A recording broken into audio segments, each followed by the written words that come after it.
Hi, folks. Welcome to another episode of Film Study. This is Ken McCusick, and it's time for this week's What to Look For episode for preseason game 2 against the Cardinals. Obviously, we learned some things about the second and third team players primarily in that first preseason game. We hope to learn more in the second. We'll talk a little bit more about that. And joining me to do that, of course, is co-host Frazier Tafar. Frazier, how you doing? Hey, Ken. Doing well. Glad to be back after a little shaky start to the preseason last week and looking for a better bounce back from the team week 2 against the Falcons. Yeah, it didn't look really good. It is the Falcons. Did I say Cardinals earlier? Anyway, Falcons. All good.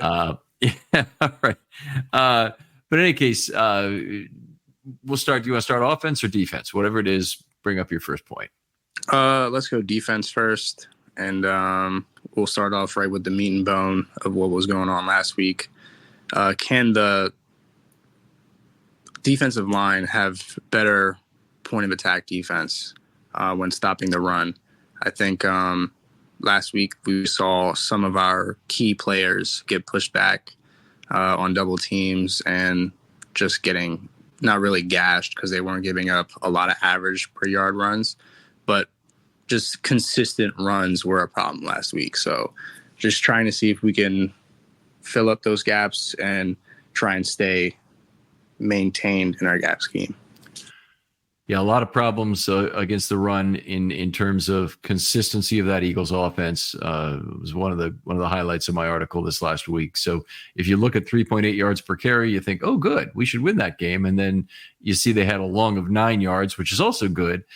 So they limited the long plays, which was something. That means you have some good tackling on the second and third level. So that's a positive. They only allowed a long pass play of 11 yards.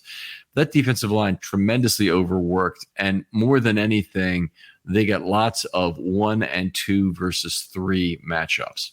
So the big five retired very early, and 2 of them didn't play. The best 2, frankly, in 2 of the best 3 in terms of Pierce and Matabike didn't see action. I think my guess would be Pierce will see at most a few snaps the entire preseason. Jackson is probably not going to play, I would guess, in any of the 3 games. So the Ravens will have some uphill struggles in terms of how to win, but on defense, they need to have enough healthy bodies. I had one that was kind of similar, so I'll throw it in right here, is that they just need more available bodies at outside linebacker. Last week, they had Joe Evans play 68 snaps, which is absurd. But he was really the only outside linebacker left other than Tavius Robinson, who they really did not want to overwork. And even so, he had 37 snaps. Yep. And this is where the loss of Malik Ham really hurts the team, because he was the one that was going to take the massive load of those snaps. And it's a shame because he would have got a lot of developmental time. And now he's lost out on that. And we're kind of struggling at the position without Adisa Isaac and Ojabo being available. And hopefully we're able to get them back this game. They're important. And Adisa Isaac is at least practicing. I don't know if he's going to play. I actually kind of doubt it. But he was playing 11 on 11s. You got to be pretty close to practicing. Ojabo has been playing harder. He was somehow held out for doctors, and I have no freaking idea how you can play padded practices for multiple days on end on 11 on 11. You're not held back from any drills, but you can't play in a game. I have no idea what sort of a landing strip of activity allows you to do one but not the other. But for whatever reason, he was held out of the game and not medically cleared for it. Another case was they had Quincy Roche signed, and he's got some sort of little nagging injury that kept him out. He's been cut since, but he was another guy who could have relieved them of a lot of snaps, even with Ham's absence. They don't have that extra body, and they didn't. By the way, they didn't go out and sign that extra body this week, which is an indication to me that those guys are probably ready to go. That Isaac and Ojabo should see some real playing time this week. Yeah, that's good to hear. I think in terms of Ojabo being held back last week, it could be them wanting to keep him in a controlled environment until he's 100% ready, because when you go into a game, you really never know what's going to happen. Obviously, football's football, but when you're in practice, you're not really going live. So I guess trying to see if he can continue to get progressed, because this is a big year for him. If he doesn't perform this year, there's no real future on for him and his team. So I'll just say this about Ajabo. He's been getting his ass kicked specifically by Kadir Ishmael in practice, being blocked by him regularly. He's being blocked by other people too, and he did have a couple sacks today, so he looked pretty better, including one where he knocked the football out of the quarterback's hand. But honestly, he has not really looked like he's been standing up well to good blocking, even from tight ends. Yeah, his run defense is the number one issue with his game. He thinks it's still college, and you pin your ears back and go to quarterback every single play. But no, he had to be base, and that's something Odafe had to learn, because he was not really on that same track as Ojabo, but he got better at dissecting before making his move, and he's still quick with it. So I think if Ojabo can get to that place, I think we'd be okay. All right, so you've got a second one on defense as well, right? Yep. Continuing to be in a linebacker room, I think the main thing I'm looking for is Simpson to be less of a guess and shoot guy and continue to make the correct read instead of relying on his athleticism. Because last week it seemed like he was more so making the play after the fact he missed the hole and ran back to get the ball carrier. And that was a big part in us not being able to stop the run efficiently. And I'm looking for him to take the lead and bring Ross under his wing as well, in a sense of direction on dissecting plays and being in the right spot at the right time. Definitely not Roquan as far as being a leading Mike that the Will follows exceptionally well. And that's something he's been a tough guy in camp, just beating people up. He's being more physical than just about anyone else on the field. In fact, to the point where they really have to talk to him about it. But he's in this game, he had 11 tackles. That's the good news. The bad news is that only 3 of them were defensive wins. Yep. And that's not a good thing. That means he's tackling off ball, as you mentioned. My perception of the situation was he wasn't real great with his initial reads, meaning he wasn't flowing to the ball as well as he should have been. And there were other problems in front of him, so it's not exclusively his fault. But right. And then your fits behind that, are in large part, dependent on where he goes. And it's not dependent in terms of what he has to do. It's dependent in terms of what that Will linebacker sees him doing, and what clues other Ravens Wills, including him, can get from a player like Roquan leading us to Mike. Yeah, it makes perfect sense. And I think he's almost there in the sense of I can't wait to see him when he has Roquan next to him, just to see how fast he plays in the Will position, because it's going to be interesting to see if he has the freedom just to shoot like he's doing now, and he has an all-pro being able to cover his ass. So I think right now can we see him get to that point and can give us hope in the future that he can take over that position at Mike. Yeah, I don't ever see that happening. I really, and it's not a matter of he's not talented enough. He's small. He's much more of a speed player. He's more of a, I hope, improved version of Patrick Queen, who could do more in coverage and still give you some of the pass rush and tackling. Hopefully, a little more efficient tackler than Queen was. Hopefully, a little more efficient cover guy. I'll take a little bit of a hit to his ability to get sacks if he could do those two things a little better. Anyway, I think there is still hope that he's a little more mature player than Queen was going into his second year. I think he's a year older for starters, but he's just he seems to be further along than Queen was at this point. Yep, makes perfect sense. All right, let me toss out my second one for the defense. I want to see a outside corner. And the Ravens have so many slot corners, they almost don't know what to do with them right now. But I want to see a outside corner step up. And honestly, at this point, I'm fairly agnostic to who that could be. Now, they have a couple guys who have missed some time in camp. Arthur Millett has missed time, and Wiggins and Christian Matthew are both out, and presumably neither of them will play in this game. Christian Matthew hasn't practiced this week so far, so I assume he's out for the game. Even if he was able to, he's like last on the cornerback depth chart, so I wouldn't really be too concerned about it. That doesn't leave too many guys to play on the outside. We might see Bump Cooper there instead of in the slot.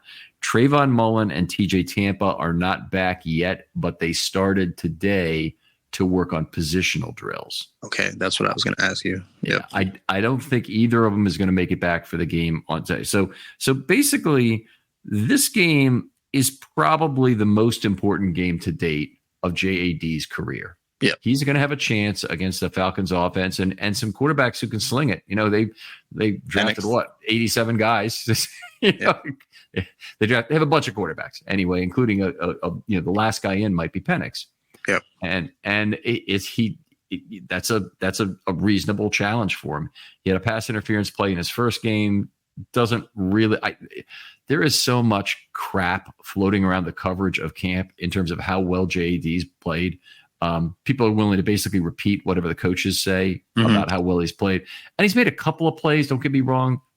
I see a guy who still cannot find the football in the air. I think this is awfully important. He's only this last week was only the second preseason game he's ever been able to post for. So if he plays this week, I think it's one of the most important games of his career in terms of really showing at least some qualities that would make him be the number 4 outside corner on this team. And he's no higher than that because he's going to be behind at least the big 3, including Wiggins. And he might be behind players like Tampa and Mullen, depending on how quickly they can get back. Yeah. And I think it's hard for him to get to that next level. Cause I remember one rep on it was Friday, right? The game Friday. Yeah. I remember one rep he had, it was early in the first quarter, and the receiver completely crossed his face on the goal line, and he got the first down off that. And it was just depressing to see that. And then he had the holding on the later down the drive. So I just want to see him continue to be less handsy and trust his athletic ability. Because at this point, I think it's confidence for him because he has the tools, but he's just not diagnosing it the way he should. I mean, he's from the Alabama system. He's come under Saban. I mean, they should be coached well. So for him not to flourish in a very well-coached team environment, I don't know what's next for him. Brandon Stevens has some of this in terms of a lack of ability to find the football. I still see him making most of his PDs by reacting to the hands of the receiver. Honestly, I kind of think JAD often gets lost. Not being able to find the football, but also not being able to find the hands of the receiver. And he tries to cover simply by being able to stick with the guy in phase down the field. And that's just not enough. I mean, you typically that's going to lead to you overrunning plays when the receiver adjusts to the ball and you're a tick late doing it. And it just, or you're just a cornerback that's just there to tackle him as soon as he catches the ball, which is not something we want either. No. So. All right, let's move over to the offensive side. So we got all the defensive ones, right? Yeah, that was my second. Yeah. So the main thing I want to see from the offense is, can we get a better flow in the game, in the pass catching game, mainly at receiver and tight end. I think we saw a lot of running backs get catches out of the backfield last week. Ali had that big drop, which was really bad to see. But I think that is really dependent on the quarterbacks and the offensive line. But in terms of our receivers getting opportunity, I do want to see Dayton Wade continue to get the ball and also see if Kadir Ishmael can get incorporated into the offense at least. I know they wanted to target him at least one time, and it was defensive holding. So that was kind of bad to see. But I do want to continue to see if we can find a big receiver that can make a difference in the game. Kind of like, what was that one receiver with the dreads? I think it was last year. Okay, wait a minute. And he was a Ravens guy. Yeah. Oh, my gosh. During the preseason only, you're talking about, right? Yes, exactly. Oh, it'd be easier if I had a roster around. Let me talk about the other thing, and maybe you'll think of it, or look at a roster from last year, and you'll grab it. Gotcha.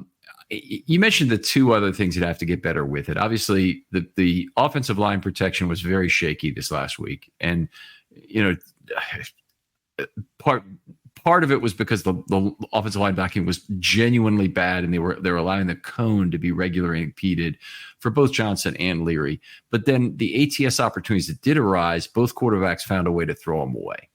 And in Johnson's case, it was running from a clean pocket. He ended 2 drives doing exactly that, one with an S0. So that still actually counts as his only ATS opportunity of the first half. And the other one, he ran for a 2-yard gain from the 5-yard line on 3rd and goal from the 5. Just an absolutely ridiculous way to end a drive. You got to hang in there, throw the ball. If you take the sack, it's still 3 points. I don't care if you get sacked for 20 yards, it's probably still 3 points. It's not a situation where you allow yourself to be caught past the line of scrimmage. And it was a really bad decision to run. There were lots of good opportunities to throw that could have arisen from that if he'd been patient about it. In Leary's case, it was different because he got ATS opportunities. One was very well manufactured. It was a zone block right, naked boot left, which is the opposite way from the way boots are typically run within the Ravens system. Most of them are run with the quarterback booting to the right as the zone blocking fake goes to the left. Particularly, obviously, with quarterbacks who are fairly immobile, and that fits Devin Leary, pocket passer. The edge defender on that side, who's the guy who has to recognize what's happening, is often fooled by the play. Completely fooled in this case. He had tons of space, and yet instead of reading 3-2-1, longest to shortest, for the passing opportunities on that side, he threw the ball immediately to Dayton Wade, who was a yard behind the line of scrimmage, 3 Eagles bearing down on him, and got no yards after the catch. So just terrible. I mean, terrible opportunity. There's another that I think it was an incomplete pass, but it might have been completed for a short gain where Leary had ATS and choked it up with a short gain as well. And even when he was completing the ball, they're ridiculously short passes. He had 5 passes on the 15-play drive that they finally got in the end zone on. The 10 runs, but 5 passes. He had 6 net air yards on those passes, 1.2 yards per throw. And his ADOT for the entire game was 1.4. So, I asked Monken about this, what happened in terms of the deep shots. He had excuse after excuse. Well, first of all, they were 3 and out 3 times. And, and then the long passes didn't develop. Well, what about that first boot? Did he read that field correctly? Because it sure looks like he read 1, 2, 3 to me and not 3, 2, 1. Yeah. And I think the reason why he probably did read 1, 2, 3 is because he saw the pressure bearing down on him, and it just made him make his mechanics go faster, which isn't a good thing because he has to read that there's probably someone open on the second level if everyone's crashing to the underneath guy. So really not good to see that. I do want to see if Emory Jones can make more of a noise in the fourth quarter. I'm hoping the Ravens can give him an opportunity because last week was really bad for him. That's kind of a really effed up position to put someone in. So just seeing if he can make a difference either with his legs or with his arm and just maybe give this quarterback room a spark. Yeah, it's an interesting idea. If he were to play a little bit in the fourth quarter, I don't have a problem with it. Not really, but it is kind of mean to put him on the field with 16 seconds left, and in so doing it, just go ahead and have him kneel under those circumstances. But it's very much mirrors like a backup quarterback. Every year, data breaches are on the rise. In 2022, the number of victims shot up nearly 41.5% from the previous year, and your personal information is at risk. With hundreds of commercial databases ready to be hacked, and that number of victims, it keeps going up each year. Plus, the U.S. has another big data privacy problem, the people search sites. You guys have all seen these. These are websites that create detailed personal profiles on millions of Americans and then publish them online for anyone to see. Your address, your phone number, even family details are just a click away. But there's a way to protect yourself. Meet Incogni. Incogni reaches out to data brokers on your behalf, requests the removal of your personal data, and handles any objections they may have. This means less stress for you and more peace of mind. With Incogni, you can safeguard your information from cyber criminals who steal social security numbers and other sensitive personal data to commit identity theft. Imagine the relief of knowing that your personal data is no longer easy prey for hackers. Incogni also protects you from data brokers selling your information to companies to target vulnerable and disadvantaged groups, exposing you to even more discrimination. These lists with titles like Tough Start, Young Single Parents, Rural, and Barely Making It can harm you both online and offline. Don't let your personal data fall into the wrong hands. Take control with Incogni today. Visit incogni.com/film study and safeguard your privacy now. It's time to reclaim your digital security. That's Incogni/film study. INCOGNI.com/film study. Incogni, your shield in a digital world. And their opportunity they get in camp, by the way, to have Emory Jones come up and have one thing is it almost exactly what happens in a 10 minute session usually of 11 on 11, where the first string quarterback gets his 4 plays, and then the second string quarterback gets 3 plays, and then the third string quarterback might get 2 plays, and then they get the 4th string quarterback on, and he's just about to run a play, and he's really hoping they're running quickly, because if they're not, they'll blow the whistle and the next drill is on. Wow. And so it sucks to be the number 4 quarterback in preseason. Your only real opportunity throw comes in those one-on-one receiver sessions where they rotate through the quarterbacks and some of the other individual 1-on-0 receiving drills, say. But it doesn't really come in the game. And I don't really expect him to get any meaningful playing time, but maybe it would be nice if he had 2 series just to be able to wash that single piece of tape off his career record, which is, if that's all he has to show his grandkids, it's kind of sad. Do you think Josh Johnson will only play the first quarter, or do you think it would be through the whole half? So no Lamar for sure. And Harbaugh actually said it today. I think Johnson playing a half would be the bet I would make again. And I think they want to see time out of Leary. It could be that Leary comes in at some point in the second quarter. If that happens, then it could be quarter and a half, and even a quarter for Emory Jones. So we'll see how it bears down. I mean, they spent a draft pick on Leary. I think they really want to find out what they have. In case of Johnson, he's just a Band-Aid in terms of what they have now. They don't really have another option, by the way, but he looks like the only guy who could possibly be the backup quarterback at present. But they haven't really tried to figure it out with Leary and try to fix what's wrong. Leary just is not, if he's as fearful of interceptions as he was in that week, which is all I can read into what's going on, I just don't see any way he can make the team. I mean, he came in here as this guy who's, is a gunslinger, throws interceptions, tries to make throws at a tight windows down the field. He was unwilling to do it. Yeah. And I feel like the offensive line plays a lot in that, because, I mean, when you don't feel like you have a good pocket to step into, you can't just make the decisions you expect to. Right. I think one way we can get the offense going is with the running backs, and mainly looking at Collier and Owen, right, to take a next step and to get more carries. Owen Wright looked good, especially in the first drive. I mean, they featured him for a little bit, and he looked like he had burst. Collier didn't have the blocking, but he made it work for himself, and he made some tough runs. Ali got the goal line opportunities, and he didn't follow his blocks. He went the opposite way of the way it was drawn up. I visibly remember one where it was right-hand power, left guard pulling to the right, and he went left. And you just can't do that in the National Football League if you want to be on a team. So just wanting to see him to stick to his assignment and trust your instinct on the cutback rather than just trying to make a play on the goal line. Just show that you're dependable in these situations. Yeah, most of those cutbacks, your opportunity is not necessarily a cutback on a power run. You might be, a bounce might be your best opportunity to continue to go to the outside, because you're blocking people in that direction. With the zone blocking, you typically find a cutback lane. That's the whole goal of a zone blocking play. But you're right. I mean, he didn't do a good job with that, and he was bad in every area of the game. None of them can block to save their lives. Yeah. Ali, dropped one pass, caught another for 4 yards. That's not going to get it done. He fumbled a kickoff. The ground caused the fumble, admittedly, so it's not an actual turnover, but it didn't look good.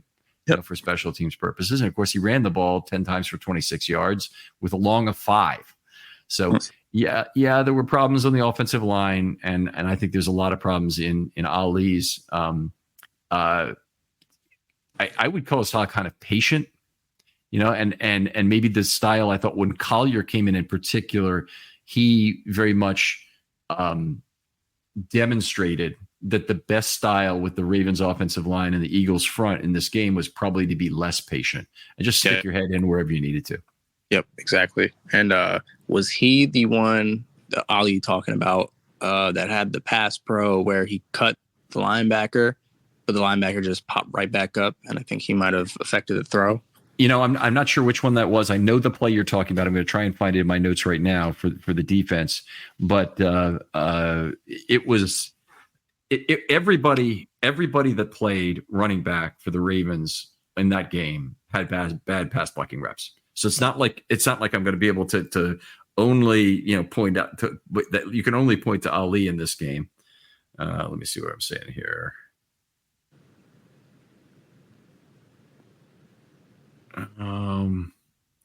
Okay, it would be in my regular notes. I'm not going to have a good easy way to find it. It's not on the pass blocking notes that I kept. Oh no, here we go. I think it might be the quarterback the hit that allowed on the play that was called for defensive holding, so it was wiped out. Oh, that was the play trying and that was Owen Wright actually making that block on Nakobe Dean, and he blocked him, and then he got up and got the quarterback hit. But it didn't. It didn't end up being a scored play because of a defensive hold, but it was clearly a bad play. Not only there, but I thought also by Voorhees on the play, who ignored the A gap to help Jones. Yeah. So, yeah, tough night all the way around. And obviously, when the offensive line hasn't really been together for very long, and you've got Cleveland at center, who I don't really blame for the continuity issues because I thought he played pretty well personally. Yeah. And I thought Falele, he looks terrible out there, but the results were not awful. I mean, he just looks terrible, but the results were not awful. And Voorhees, he looked okay as a run blocker. I think pretty good, in fact, as a run blocker, I would say.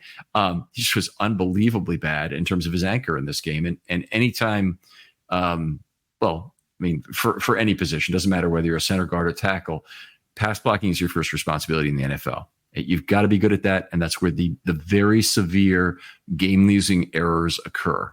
You can cost your team very severely with a holding penalty on a run play. It is true, but most of the time it's sacks, quarterback hits, and turnovers that accrue from bad pass blocking are what really cost teams in the NFL now. And you can't have that. Your left guard has to be able to pass block. Yeah, and the main thing with Falele is that it wasn't a lot, but there was a couple times he got close to spinning like a top, and that's not what we need in the inside. It's better not him being on the outside because he was doing that on the outside as well. But I think when he did get his hands on the defender, he was able to control and keep engaging with him, and that was impressive to see.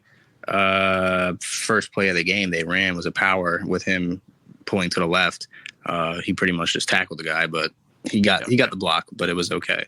Oh, the power on that! I had him for missing that pull. I didn't like it at all. Yeah, it didn't look good. Yeah, I feel like he did get a piece of him though. Yeah, he definitely did, and I looked at it a few times before it decided to score it. But he was so far off center of the guy in terms of trying to do it, and then he kind of bear hugged him from behind. I thought on the play to get. There was another play later in the game, and I think it was on the Collier run that was the big conversion on the 15 play drive. He got into level 2, and I thought the play was going to be wiped out because he basically bear hugged and then dragged another guy out of bounds. And the fortunate thing about it was he was so slow making his move into level 2 that didn't really cost the team because the play had already been blown dead. Wow. So there was no flag on it. But watch that play. Watch the Collier run. Watch what he does going into level 2, and it did not look good. I'll check that out. Yeah. And then Voorhees looked good as well. Just I think his, like you said, his anchor. It's not good to see them get pushed back. I think Falele gets pushed back because he's trying to play patty cake with the defender, and Voorhees is getting pushed back because it's just his anchor is just not there. Yeah, which is a shame because he's a very strong player. That probably will help him in terms of torquing defenders if they want to open the hole on that side and pivot left instead of right. Then you have the other problem of Falele becomes your primary puller if you want to play him at right guard. what's interesting about this whole situation with having Linderbaum out, and he missed practice again today, by the way. He's missed pretty close to 2 weeks now. He's missed. Not good. But yeah, no, it's not good. And they desperately need him back. But it's allowed the Ravens to kick the can down the road in terms of the decision at right guard because, oh, no, we need Cleveland at center. We can do with Falele at right guard. We were interested in developing him. And, I hope the offensive line coach who's going to come in to replace Joe D, he was already there today, Warhop, will be more ruthless about the decision and just say, hey, I know Joe liked this guy, but we can't stick with him. We have to move on. And Cleveland is the guy, and we need to have him there and use somebody else at center in this next preseason game. I would love to see that happen. I think that would be a tough ask of someone just taking over as interim. Yes. Yeah, especially in the Ravens organization, because, once you're in the organization, you're going to be wired a certain way anyway. So they're going to want to do it a certain way. Go ahead. And it'll have to be coming from somebody higher up. It'll have to have to be coming from Harbaugh or Monken are the only two people who could, and probably it even has to be Monken with Harbaugh's tacit approval at a minimum, saying, look, we have to make a change there. And Joe liked him more than we like him, but we need to make a change. And also, a lot of people gave very much love to Jones at left tackle this past game. Yeah, I mean, he wasn't terrible, but he definitely had a lot of negative events. I didn't give him a score for the thing, and I really should have because he played enough snaps. He was in there for 29 scored snaps. I had him for a max of 21 points. Of those 29, he could have scored, which is not that would be fine. If he did that, he'd be, a solid C effort and there wouldn't be any problem with it. But my guess is he probably wasn't, he didn't convert all of those, that there were some other missed blocks that I didn't just pick up in the regular course of taking notes on offense, as opposed to doing a block by block offensive line scoring. There's just too much risk there. I think, first of all, I think it's good that Jones is only playing tackle. First of all, limit the possible responsibilities he can have. And second of all, he is definitely a backup under those circumstances and isn't a possible replacement for a player like Voorhees. Honestly, if Voorhees has another game this bad, everything is on the table. Wow. For what, I mean, I'll just say that his anchor, it has to improve. We have to prove this an aberration. Now, let me just say, it's only 30 snaps, really only half a game. And guys it's not infrequent for a tackle in particular, less probably common for a guard to have a game as bad as he had over 30 snaps in a season and still be pretty good.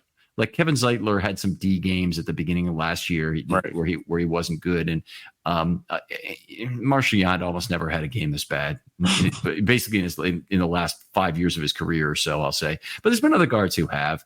And John Simpson or somebody like that.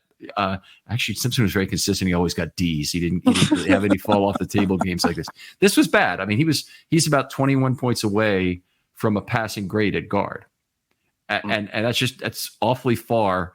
I'm one of the really big Voorhees supporters in terms of it would be huge for the organization if he could be the player they need him to be. Yeah, he's a first year guy. It just, they'd have 4 years of their guard problem being solved on that side. And he doesn't have to be great. He just has to be okay. He just has to be able to play basically at a C level. And, we should have the same kind of growth expectations, maybe that we had of Tyler Linderbaum, or not much short of it anyway, if he can play as a C as a rookie.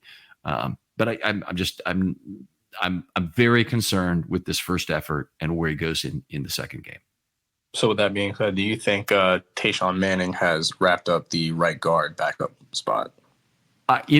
Somebody asked me today 4 questions. I think this is coming out in the Baltimore Banner. It should be a good article when it does come out. They wanted to have my dark horse roster pick, and it's Tayshaun Manning is mine. I think he's a guy. I think he'll make it ahead of Saleh. And then you've got some other choices to make between players like Samac and him or Dalcourt and him. But Manning is a guy I think probably offers them the most at guard. And he might even be a guy who you say in this next preseason game, give him a few snaps at center. See if he can be the rotational guy or the backup get you through a game guy. They've got Darian Dalcourt is ahead of Samac on the depth chart. And he is a player who can play center and guard. Samac, they've tried a little bit at guard in this camp, but I think he's a pure center. He's just not got the right size to play guard. Too small. Yeah. But I think, basically trying to have a backup center on your 53 is like trying to carry 3 catchers on your 26-man roster in baseball. I think it's very difficult. It's impossible. No way. All right. So I think we basically went through all the things. The only thing I'll say is want to see more of Roger Rosengarten. He only got about 18 snaps in this first game. He should play more. I think we will almost certainly see a lot more of Rosengarten in game 2. Wouldn't be surprised me if he's playing most of the game, 2/3 of the game, say, with just a little bit of McCary, because they don't really need to. They don't really know. They're happy with who McCary is. They know who he is. He's not going to surprise them in some way either. I don't think either negatively or positively. Yeah. So it's it'll be fine. And Rosengarten, they need to get him in the lineup ASAP to find out if he's the left tackle answer for 2025. Because otherwise, they're back to the drawing board on finding someone. And it could be very difficult for them. Look how difficult for them it was in a draft that had a ton of tackle talent. And now next year won't have as much, and they'll have to, do what they can do to find a guy. Yeah, and I think Roger had a good game last Friday. Obviously, same things with the issues seem to be identical between Voorhees and Rosengarten. It seems like they have issues anchoring in pass pro. They're decent in the run game. I think Rosengarten still continues to have the issue of just not having the sand in the pants to really have the move we need in the run game. But he's getting to the blocks. He's getting to his assignments. His pass pro does look good. I'll give him that. On his sets, he moves out, gets in front, mirrors well. Feet look very good. I don't have any problem with that. And I don't think that's even been a problem in camp. It's all been about anchor and how he's a very lean build, particularly for the NFL. He's lean build for college, but he's very lean build for the NFL. Yeah. So I'm just looking at him to continue to build off his performance and seeing if maybe the Ravens try. I don't know if they're going to give help during the preseason, but seeing to what could work for Roger. And just playing with things. Yeah, well, should get plenty of playing time, and we'll see that. So I think that takes us through that because my better clarity on the offensive line, we kind of got to. I think rolling out of your comments about the run game. Always appreciate doing this show with you, Frazier. Where can folks talk football with you online? You guys can reach out to me on Twitter/X at F_Rave8. That's F_RAVE8. All right. We look forward to doing this show again next week.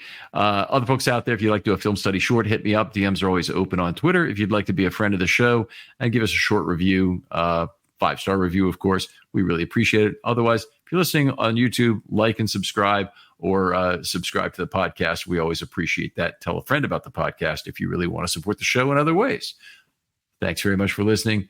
For Frazier Tapar, this is Ken McCusick, and we'll talk to you next week on What to Look For.